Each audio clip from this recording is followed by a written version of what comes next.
믿음의 기도와 또 은혜로운 찬양 진심으로 감사드립니다. 히브리어로 에레츠는 백향목입니다. 성경을 보는 성도님들은 아마 다들 백향목이 얼마나 아름다운 나무일까, 얼마나 좋은 나무이길래 그렇게 귀할까, 그런 생각들을 해보셨을 것입니다. 사실 이스라엘 나라 안에서도 백향목이 보기가 어렵습니다. 이 백향목은 만년설로 뒤덮여 있는 그 북쪽의 추운 레바논 산맥에서만 자라나는 일종의 거대한 침엽수입니다. 다 자라면 높이가 한 40m까지 자랍니다. 솔즈베리에 와서 공원이나 이런 데 보면 많이 높은 나무들 보는데 보통 한 30m 이상 나무가 잘 없습니다. 40m까지 자란다는 건 나무가 상당히 크다는 거죠. 외형적으로 본다면 우리에게 익숙한 소나무의 생김새를 닮은 것 같습니다. 사진 한번 띄워주시겠습니까? 예, 레바논 산맥의 백향목입니다. 웅장하고 거대하죠. 참 소나무 같은 침엽수리. 이 나무 굵기가 보통 이제 500년 이상 1000년이 되면은 굵기가 2.5m 지름이 달하고 가벼우면서도 매우 단단한 재질, 그러면서도 나무에서 은은한 향을 지니고 있어서 벌레가 접근하지 못한다고 합니다. 또 이 나무에서 분비되는 진액은 피부 상처를 치료하는 효과도 있습니다.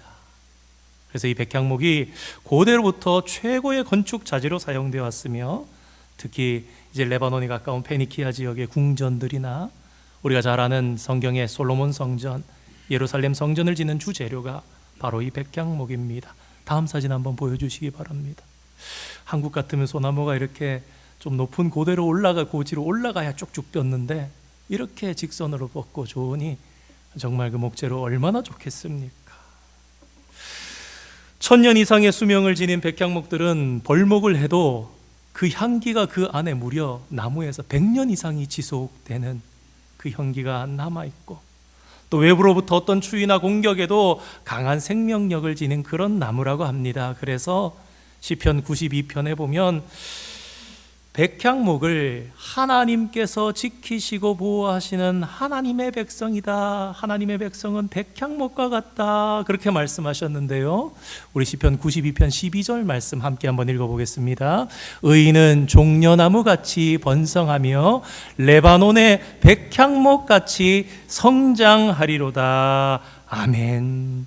하나님께서 지키는 성도는 레바논의 백향목처럼 그렇게 풍채가 있고 아름답고 정말 좋은 향이 나는 그런 고귀한 존재로 하나님께서 지키시며 자라게 하신다라는 것입니다. 그렇습니다, 성도 여러분. 하나님께서 지키시고 보호하는 성도는 백향목과 같이 강건하게 성장할 수 있다라는 것입니다. 그렇다면 그런 성도가 되기 위해서 우리는 어떤 삶을 살아가야 할까요? 오늘 함께 받은 빌립보서는 이 질문에 대한 대답을 줍니다. 빌립보서 성경은 지금까지 신학적이고 논쟁적인 이야기를 다 마무리한 후에 마지막 장 4장에 이르러 빌립보 교회를 향해서 권면합니다. 우리 빌립보서 4장 1절 말씀 함께 한번 읽어보겠습니다.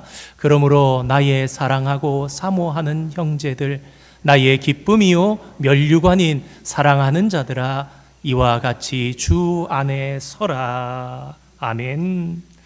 방금 읽은 말씀에서 주 안에 서다라는 말씀은 다른 말로 하면 이 땅에서 하나님의 자녀답게 산다라는 뜻이 될 것입니다. 주 안에 서서라. 너희들이 하나님의 자녀답게 살아라. 다시 말해서 사도 바울은 오늘 본문을 통해서 하나님의 자녀로서 성도가 어떻게 살아가야 하는가라는 질문에 대해서 세 가지 답을 줍니다. 우리가 이 세 가지 삶을 실천하면서 살아갈 때 하나님께서 우리와 우리 교회를 지키시고 백향목같이 성장시켜 주실 줄 믿습니다. 우리 4장 4절 말씀 한번 읽어보겠습니다. 빌립보서 4장 4절, 주 안에서 항상 기뻐하라. 내가 다시 말하노니 기뻐하라. 아멘. 바울은 빌립보 성도들을 향해서 항상 기뻐하라고 권면합니다. 그런데 이 헬라어 원문을 보면 이 항상 기뻐하라는 말이 더 좋은 번역이 있는데 그 더 정확한 번역은 이렇게 됩니다. 어떤 상황에서든지 기뻐하라. 물론 always 해도 말이 되겠지만 너희가 어떤 상황 가운데 있든지 기뻐하라. 그게 더 정확한 뜻이 됩니다. 바울은 당시 빌립보 성도들이 어떤 상황 가운데 처해 있었는지를 너무나 잘 알고 있었습니다. 사실 이 빌립보서에는 별명이 있습니다. 기쁨의 서신입니다. 사도 바울이 빌립보서 편지를 쓰면서 기쁨이라는 단어를 많이 썼기 때문이고 또 빌립보 성도들을 생각할 때마다 마음이 기뻤기 때문인데, 그러나 사실 빌립보 교회의 상황은 기뻐하고 싶어도 전혀 기뻐할 수 없는 그런 상황이었습니다. 빌립보 교회는 크게 세 가지 어려움에 직면해 있었기 때문입니다. 먼저 외부로부터 심한 박해를 받았습니다. 빌립보서 1장 28절 말씀에서 사도 바울은 무슨 일에든지 대적하는 자들 때문에 두려워하지 말라라고 말씀합니다. 교회가 무슨 일을 하려 하든지 어떤 일에든지 교회를 대적하는 자들이 있었다라는 것을 반대로 생각해 볼 수 있습니다.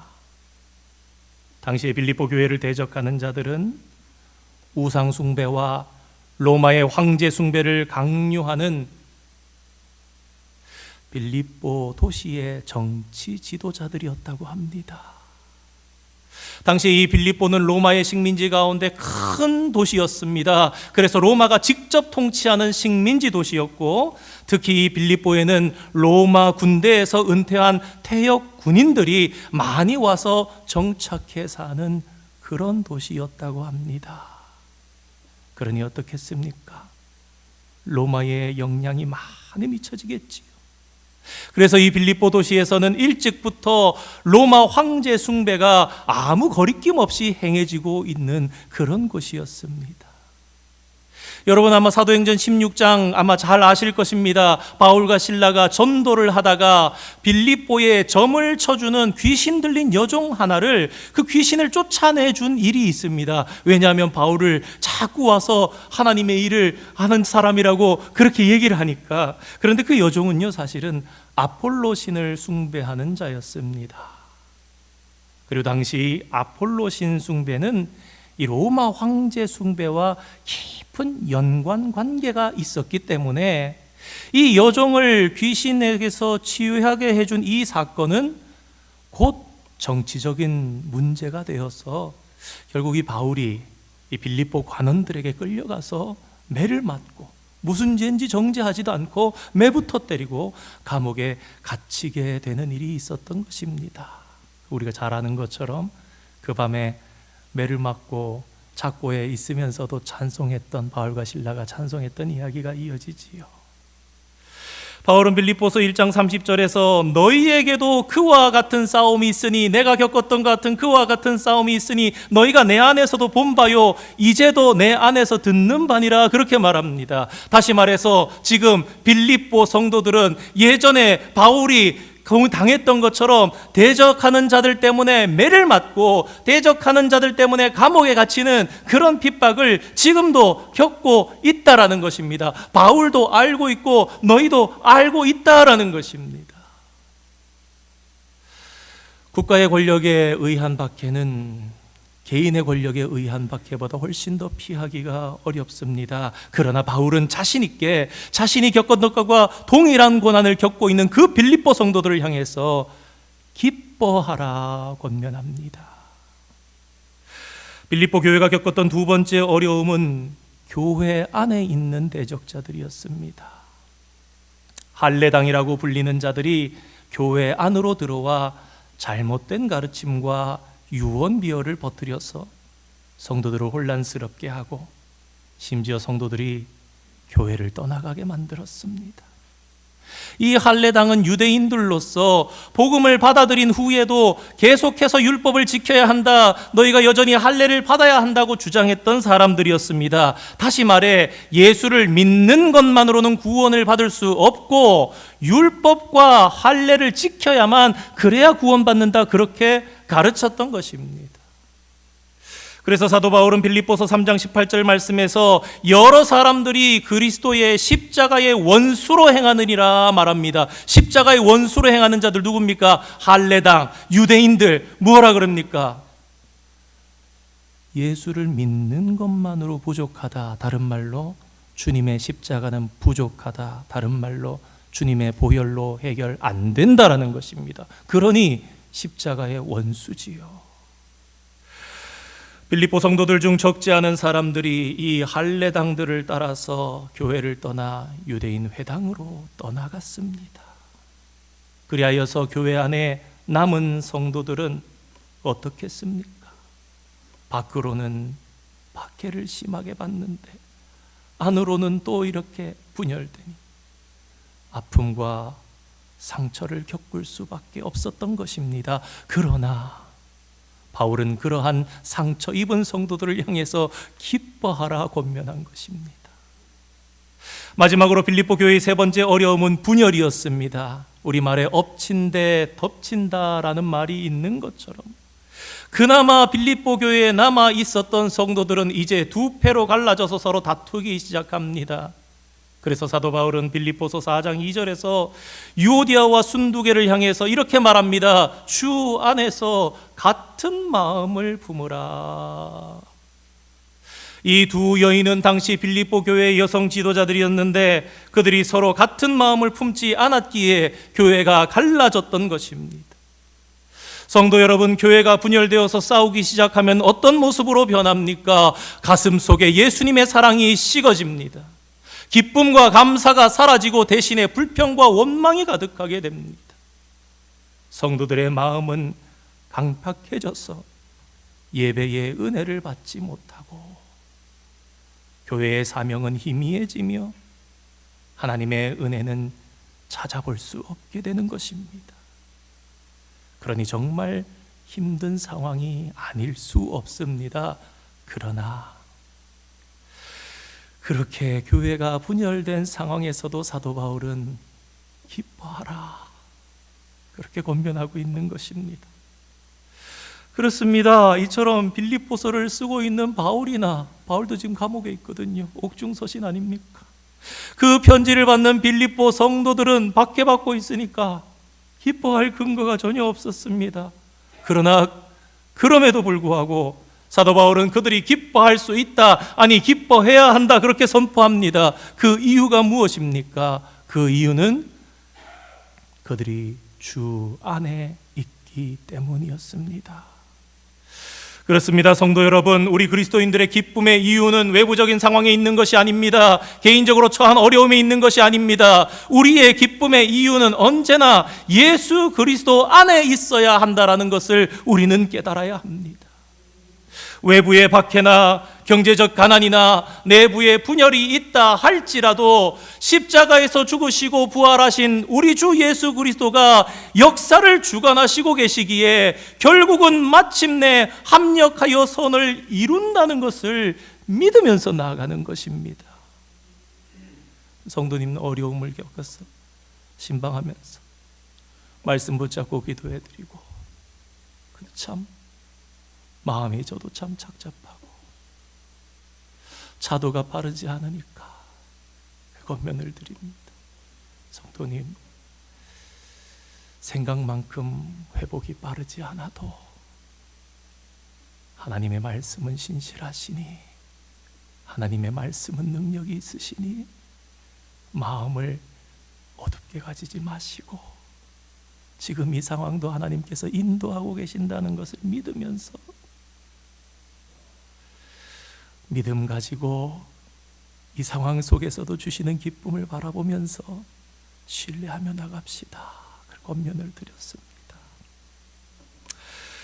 정리해보면 빌립보 교회는 정치 지도자들에게 박해를 받은 상당수의 교인들이 유대인의 회당으로 떠나갔고, 나머지 사람들은 유오디아와 순두계 파로 나뉘어서 서로 대립하는 상황 속에서 바울은 다음과 같이 권면했던 것입니다.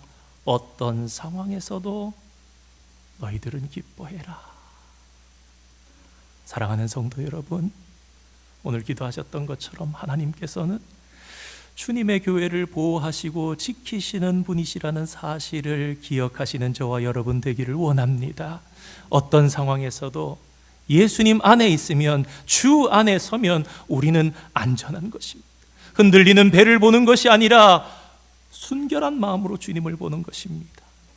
아무리 외부의 박해가 거셀지라도, 또 내부의 분열과 혼란이 가중된다 할지라도 주 안에 서면 다 기뻐할 수 있다라는 이 사실을 믿으시는 여러분 되시기를 주님의 이름으로 축원드립니다. 한국의 목사님 한 분이 한국에서 베트남인 교회를 방문하게 되었습니다. 그곳에 갔더니 베트남 노동자들과 유학생들, 또 베트남인으로 결혼해서 다문화 가정을 이루고 있는 베트남 여성들을 위해서 아주 열정적으로 목회하고 계신 한 목사님을 만나게 되었습니다.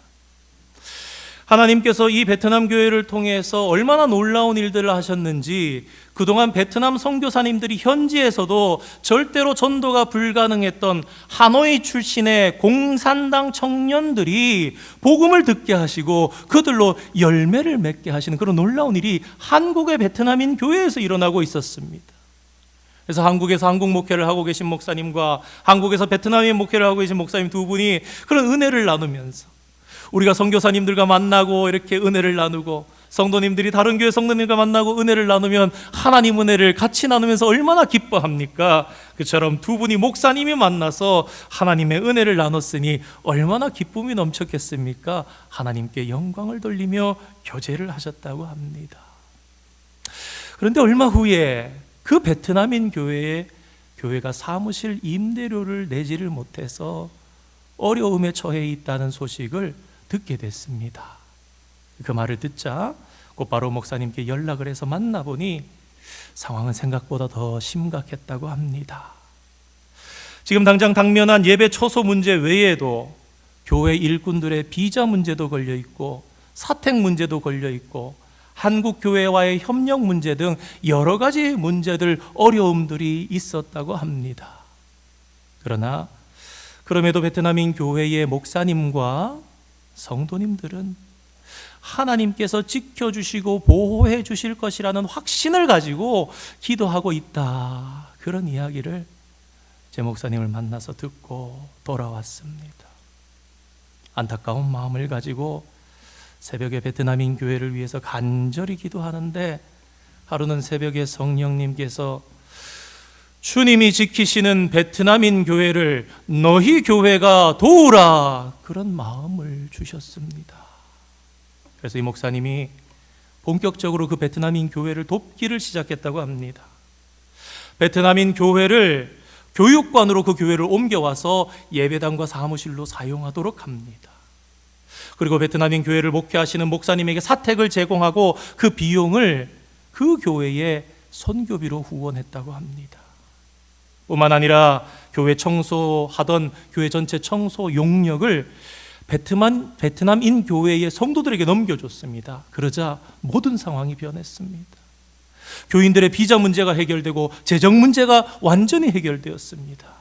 그리고 그랬더니 베트남인 교회가 점점 부흥하게 되어서 안양에 베트남인 노동자들을 위한 쉼터를 만들게 되었고, 평택 대학으로 유학 온 800여 명의 베트남 학생들을 위한 예배와 상담을 담당하면서 그렇게 두 교회가 연합하여서 함께 베트남 선교를 귀하게 감당하게 되었다는 이야기를 들었습니다.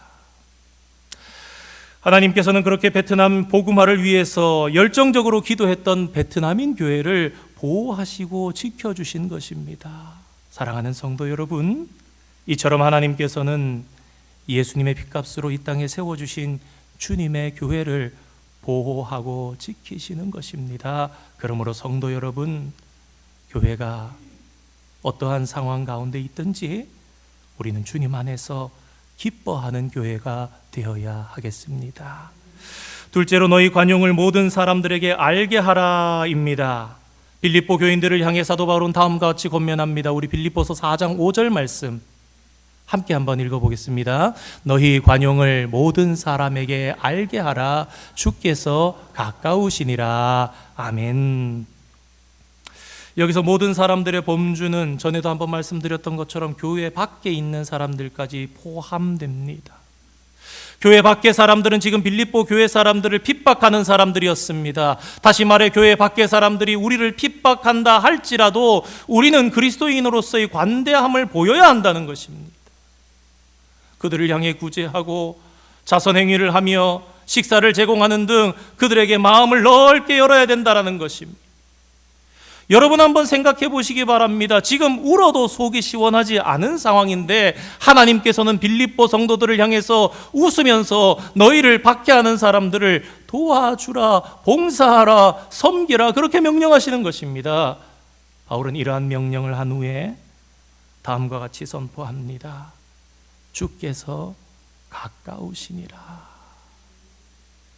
이 짧은 신앙 고백이야말로 우리 그리스도인들이 언제나 기뻐하고 관용을 베풀며 감사함으로 기도해야 하는 근거가 됩니다.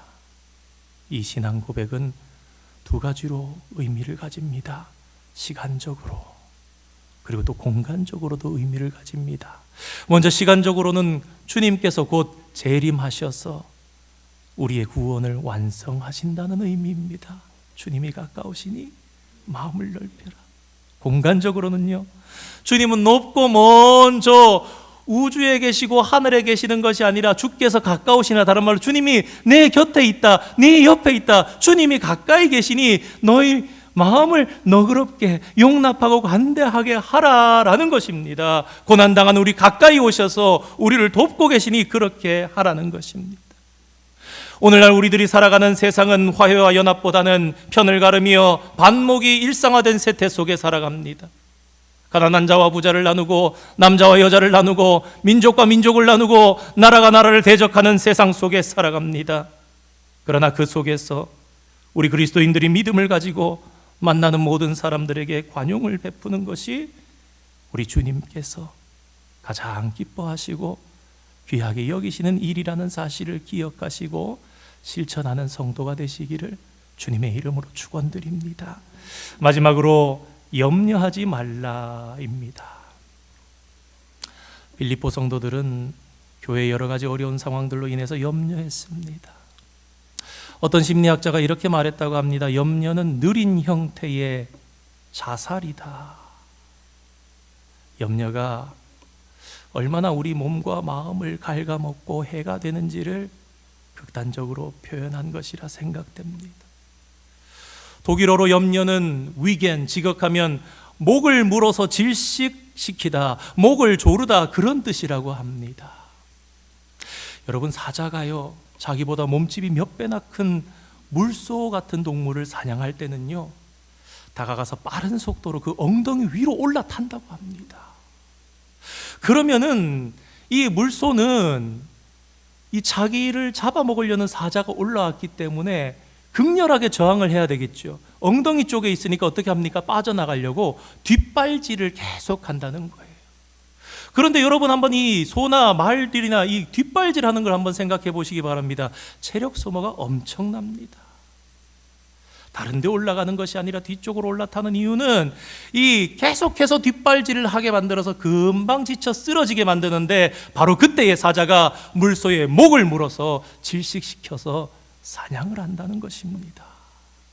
다른 말씀 드리려는 것이 아니라 염려가 바로 이와 같다라는 것입니다. 마치 물소에게 사자가 올라타듯이 우리 삶에 들어온 염려는 우리 위에 올라타서 우리가 빠져나가라고 애를 쓰면 애를 쓸수록 올가매어 힘을 빼앗고 결국에는 우리의 영혼이 숨을 쉬지 못하도록 질식시킨다는 것입니다. 그렇다면 어떻게 염려에서 해방될 수 있습니까? 사도 바울은 6절 말씀에서 다음과 같이 권면합니다. 우리 빌립보서 4장 6절 말씀 함께 한번 읽어보겠습니다. 아무것도 염려하지 말고 다만 모든 일에 기도와 간구로 아뢰라. 아멘. 우리가 염려에서 자유할 수 있는 방법은 감사함으로 기도하는 것입니다. 예수님께서 산에 오르셔서 말씀하시는 가운데 하나님 아버지를 이렇게 소개합니다. 구하기 전에 너희에게 있어야 할 것을 하나님 너희 아버지께서 아시느니라. 예수님께서 소개하신 우리가 믿는 하나님은 우리가 기도하기 전에도 우리에게 있어야 할 것을 아시는 우리 아버지라고 합니다. 다시 말해서 하나님은 우리가 무엇을 알려드려야 할 정도로 우리 삶에 대해서 무지하지 않으십니다. 그리고 또한 우리가 끊임없이 설득하고 끊임없이 부탁해야 할 만큼 우리가 믿는 하나님은 매정한 분도 아니십니다. 우리가 잘 아는 것처럼 오히려 우리를 너무나 사랑하셔서 이해할 수 없게 당신의 아들까지 아끼지 않고 내어주신 사랑의 하나님이십니다. 그렇다면 의문이 듭니다. 그러면 왜 우리는 기도해야 합니까? 다 아시는데, 우리의 모든 필요를 다 아시는데 성경은 왜 계속해서 우리에게 기도하라, 기도하라, 쉬지 말고 기도하라, 기도하라, 기도하라, 감사함으로 기도하라 계속해서 말씀하실까요? 그 이유에 대해서 우리 장로교를 창시한 갈뱅은 이렇게 말했습니다. 우리 믿는 자들은 하나님께 무엇을 알리거나 그분이 의무를 행하도록 자극하거나 그분을 강권할 목적으로 기도하지 않는다. 그와 반대로 우리는 우리 자신을 일깨워 하나님을 찾기 위해, 하나님을 묵상하기 위해, 우리 자신의 염려를 주님의 품에 쏟아놓음으로써 염려로부터 벗어나기 위해 기도한다. 그렇습니다. 성도 여러분, 기도는 내가 하나님을 설득하고 내가 하나님께 부탁하는 것이 아니라 하나님께로부터 내가 설득되는 시간입니다. 그래서 기도로 깊이 들어가면 문제가 사라져버리고 다른 간구를 하고 있습니다. 문제가 사라지고 나의 삶과 나의 영혼이 보이게 됩니다. 내가 지금 주님 앞에 어떻게 있는지. 기도에 깊이 들어가면 나의 어리석은 모습이 보이고 잘못 가고 있는 내가 보이며 쓸데없이 염려하는 내가 보입니다. 그 순간에 우린 깨닫습니다. 아, 문제는 나에게 있었구나. 그러므로 사랑하는 성도 여러분, 우리는 쓸데없는 염려를 멈출 수 있기를 바랍니다. 우리의 모든 염려를 이미 하나님께서 다 알고 계십니다. 이러한 확신을 우리가 가질 때에 우리 마음에 무엇이 들어옵니까? 감사와 기쁨이 들어옵니다. 지나온 세월들을 보시기 바랍니다. 굴곡굴곡마다 하나님 앞에 엎드렸던 때를 생각해 보시기 바랍니다. 그 평안이 언제 찾아왔느냐? 문제가 해결되어서 찾아온 게 아니라 깊이 기도할 때 문제가 어느 순간 사라지고, 여전히 직장은 어렵고, 여전히 경제적인 문제가 흔들리고, 여전히 자녀들의 문제로 어렵지만 그 염려가 사라지고 평안이 찾아오고 찬양을 흥얼거리며 다시 삶의 자리로 고통스럽지만 나아가는 우리의 모습들이 있지 않았습니까? 특별히 오늘 본문에서 사도 바울은 빌립보 성도들에게 감사하는 마음으로 기도하라 그렇게 권면합니다. 이 사도 바울이 사용한 감사라는 단어는 유카리스티아라는 헬라어로 두 단어가 합쳐진 건데, 매우라는 뜻입니다. 그리고 카리스, 은혜라는 뜻입니다. 합쳐서 직역하면 매우 은혜 이렇게 되는데, 정확한 그 뜻은 무엇이냐면 하나님의 은혜로 인해 마음에서 일어나는 기쁨, 그게 감사라는 거예요. 따라서 감사하는 마음은 하나님의 은혜를 깨닫는 것에서부터 시작합니다. 당면한 모든 문제를 해결할 유일한 분이 하나님이시고 하나님은 내게 반드시 은혜를 베풀어 주신다는 분명한 확신이 감사의 시작입니다. 이러한 확신이 없는 사람은 다시 말해 진정한 감사를 할 수도 없고 감사라는 단어를 사실은 이해할 수조차 없습니다. 그래서 감사의 마음은 사실은 하나님의 성도들에게만 허락하신 하나님의 선물입니다. 세상이 아무리 많이 감사 써도 하나님 안에 감사를 모르는 그 사람들은 사실 진짜 감사를 모르는 것입니다. 하나님의 위대하심을 잘 아는 사도 바울은 항상 기도를 드릴 때마다 감사의 마음으로 기도를 드렸고, 그렇게 빌립보 교회를 생각하며 기도했고, 오늘 말씀을 통해서 우리에게도 여러분 감사의 기도를 그러므로 하십시오, 그렇게 권면합니다. 이렇게 하나님께 감사로 기도드릴 때 우리의 마음과 생각이 보호받게 된다고 7장에 말씀합니다. 오늘 빌립보서 4장 7절 말씀 보면 마음과 생각이라는 단어가 같이 나오는 것을 보게 되는데요, 이 마음이라는 단어를 헬라어로 보면 카르티아라는 단어인데, 이것은 인간의 깊은 내면에 자리한 모든 감정을 뜻하는 단어라고 합니다. 여러분, 이 타락한 세상에서 우리 인간은 연약한 마음에 쉽게 상처받으며 살아갈 수밖에 없습니다. 그러나 감사한 마음으로 기도하면, 감사한 마음으로 기도할 때 하나님께서는 우리의 연약한 마음을 지켜 보호해 주신다라는 것입니다.